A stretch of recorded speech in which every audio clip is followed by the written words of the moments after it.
As I said in my State of the Union address, I'm going to always be honest with the American people. Today, I want to talk with you about the cost here at home of Putin's decision to brutally and savagely invade a sovereign nation. The fact is, he's causing thousands of deaths and untold destruction. Working with our NATO allies and our European partners and beyond that, we're responding. We're aiding the Ukrainian people, both economically and militarily, while leaving the most punishing economic sanctions against Russia ever used against another nation in place and increasing them. Thus far, these actions are crippling Russia's economy, isolating Putin from the world, and helping Ukrainians fight for their country and ease their suffering.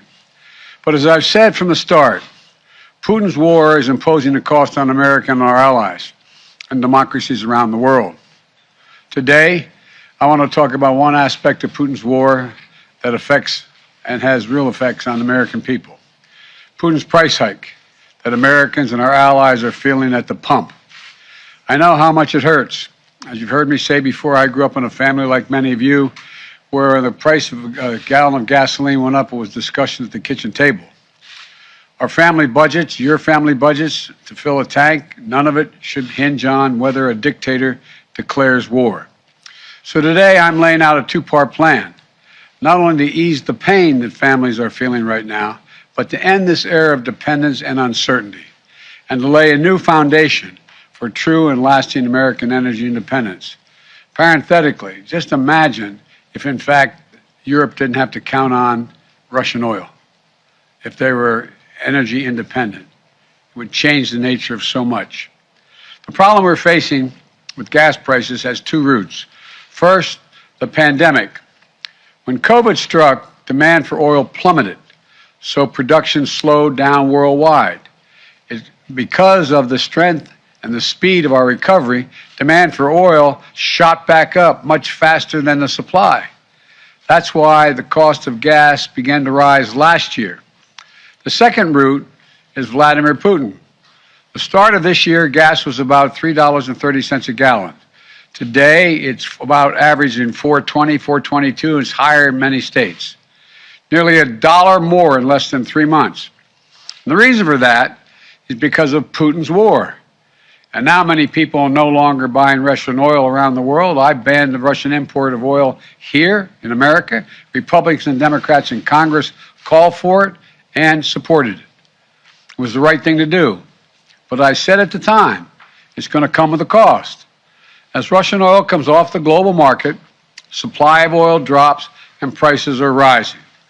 Now Putin's price hike is hitting Americans at the pump, which brings me to the first part of my plan. To immediately increase the supply of oil, our prices are rising because of Putin's action. There isn't enough supply. And the bottom line is, if we want lower gas prices, we need to have more oil supply right now. For U.S. oil companies that are recording their largest profits in years, they have a choice. One, they can put those profits to productive use by producing more oils, restarting idle wells, or producing on the sites they already are leasing, giving the American people a break by passing some of the savings on to their customers and lowering the price at the pump. Or they can, as some of them are doing, exploit the situation, sit back, ship those profits to the investors, and while American families struggle to make ends meet. Look, this is a moment of consequence and peril for the world, and pain at the pump for American families. It's also a moment of patriotism. I want to acknowledge those companies that have already announced they're increasing immediate production. They're investing money to produce more oil, and also clean technology we need to reduce our dependence on oil in the future. They have everything they need, nothing standing in their way. And they've indicated they will be producing an extra 1 million barrels of oil per day, probably starting as early as this fall. That's progress. But some companies have been pretty blunt. They don't want to increase supply because Putin's price hike means higher profits. One CEO even acknowledged that they don't care if the price of a barrel of oil goes to $200 a barrel. They're not going to step up the production. I say enough. Enough of lavishing excessive profits on investors and payouts and buybacks when the American people are watching. The world is watching.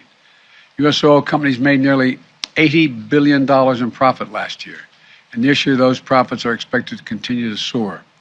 This is the time, not the time to sit on record profits. It's time to step up for the good of your country, the good of the world, to invest in immediate production that we need to respond to Vladimir Putin, to provide some relief for your customers, not investors and executives.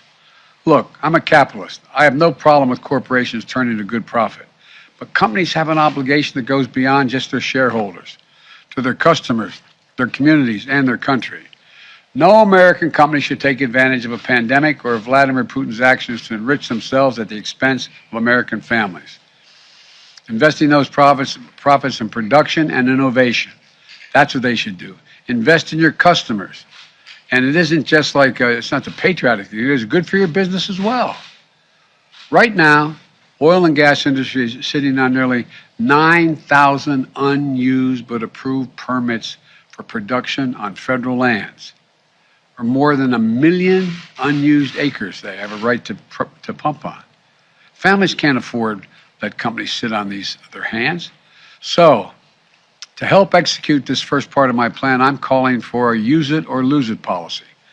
Congress should make companies pay fees on wells on federal leases they haven't used in years, and acres of public land they're hoarding without production.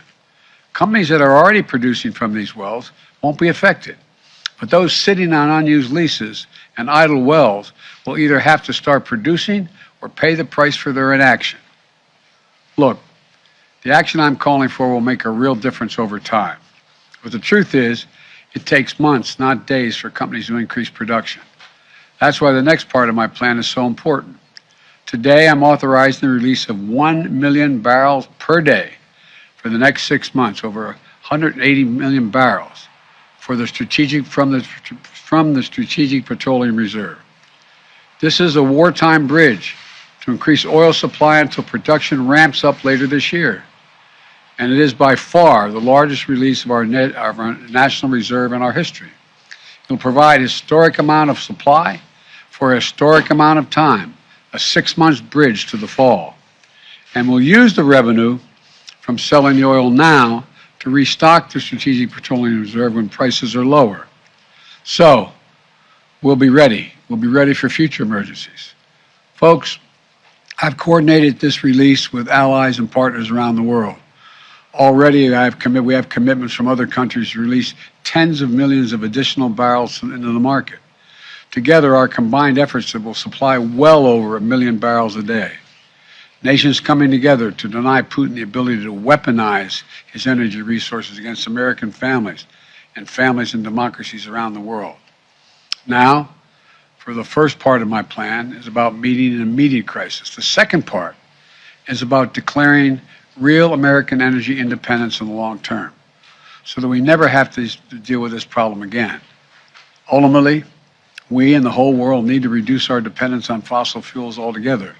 We need to choose long-term security over energy and climate vulnerability.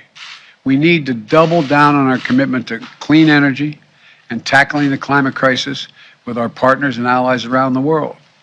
And we can do that by passing my plan that's literally before the Senate right now, the United States Congress right now. It's been there for well over a month, to speed the transition to a clean energy future that's made in America with American products and American values. We need to embrace all the tools and technologies that can help us free us from our dependence on fossil fuels, move us toward a more homegrown clean energy. Technologies made by American companies and American workers, so we can bolster domestic supply chains here at home and export those technologies around the world to reduce greenhouse gases. That's why today I'm issuing a directive to strengthen our clean energy economy. I'm going to use the Defense Production Act to secure American supply chains for the critical materials that go into batteries for electric vehicles and the storage of renewable energy, lithium, graphite, nickel, and so much more. We need to end our long-term reliance on China and other countries for inputs that will power the future. And I'll use every tool I have to make that happen. Yes, Building a made-in-America clean energy future will help safeguard our national security. Yes, it will help us tackle climate change. Yes, it's going to help us ensure that Americans create millions of good-paying jobs for generations to come. But the most important thing my plan will do right away is save your family money. And here's what I mean. Under my plan, which is before the Congress now, we can take advantage of the next generation of electric vehicles that a typical driver will save about $80 a month from not having to pay gas at the pump. If your home is powered by safer, cheaper, cleaner electricity like solar or heat pumps, you can save about $500 a month on average. Don't take my word for it. The CEOs of 11 of America's largest utility companies came to see me at the White House several weeks ago. They told me if we pass my plans before the Congress now, typical families will see savings show up in their utility bills immediately. And costs will come down even more as we innovate and develop cutting-edge energy storage technologies, clean hydrogen technologies, advanced nuclear technology, carbon capture and sequestration technologies. And by the way, this week's the benefit I included in the bipartisan infrastructure law to help families weatherize their homes are being delivered. My administration is making $3.2 billion available from this legislation to provide up to $6,500 direct payment for working-class families to be able to weatherize their homes, to save them money, to keep them warm in the winter and cool in the summer. It's a direct grant. This program has been around for a while, and in the past, it's delivered to families, average families, another $327 in savings when they weatherize. But now we have the ability to reach 10 times as many families because of the legislation that we already passed in the legislation. In addition to that, we're also setting new standards to boost fuel economies for new vehicles sold in America. Within 5 years, we're going to travel 10 miles more on every single gallon we have because the average fuel economy of 49 miles of the gallon is going to be required. That means hundreds of dollars in savings for families at the pump. We're also setting similar standards for appliances, from your air conditioner to your microwave, your refrigerator, washers, dryers. It's just one of 100 actions we're taking to save the average family $100 per year in utility bills. Look, the bottom line is this. Between ramping up production in the short term and driving down demand in the long term, we can free ourselves from our dependence on imported oil from across the world. Look, I know gas prices are painful. I get it. My plan is going to help ease that pain today and safeguard against tomorrow. I'm open to ideas to strengthen the plan, but I will not be put off and put it on hold. It's time to deliver true long-term energy independence in America once and for all, and I'm going to continue to use every tool at my disposal to protect you from Putin's price hike. It's not time for politics. Americans can't afford that right now. So let's meet this moment together. Remember, we're the only nation that has turned every crisis we ever faced into an opportunity. We have a crisis, the price at the pump. So let's show some true strength in this nation, show our unity, our resolve, our innovative spirit in America, and come out of this long-term much better off. If we stand up to the bullies of the world, the autocrats and dictators, we stand up for those who are ready to unite with us, United States of America. So may God bless you and may God protect our troops. Thank you. Mr. President, how badly Vladimir Putin being misinformed by his advisors? That's an open question. There's a lot of speculation. But he seems to be, I'm not saying this with a certainty, he seems to be self-isolating, and there's some indication that he has fired or put under house arrest some of his advisors. But I don't want to put too much stock in that at this time because we don't have that much hard evidence. Mr. President, how much in monetary terms do you estimate today's announcement has reduced gas prices, and when can Americans expect to see these changes?